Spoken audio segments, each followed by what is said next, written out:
আসসালামু আলাইকুম রহমতুল্লাহি বারাকাতু।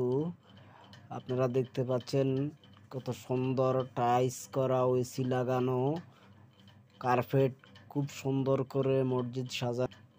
তারপরও মানুষ কেন যে সলাত আদায় করতে আসতেছে না? এই যে তরাবি সলাতে মাত্র প্রথম কাতারে কিছু মানুষ, তাছাড়া কোনো মানুষই নেই। আপনারা দেখতে পাচ্ছেন দর্শক, এত সুন্দর মসজিদে কোনো মানুষ আসে না কেন? তাদের কি হয়েছে? তাদেরকে দিলে আল্লাহর জন্য একটুও কি মায়া নাই? তারা একটু কেন সলাতে আসে না? দেখুন দর্শক, দেখুন কত সুন্দর টাইলস করা মসজিদ, এসি লাগানো আছে, কি সুন্দর! এত সুন্দর মসজিদে মানুষ কেন যে আসে না বুঝি না।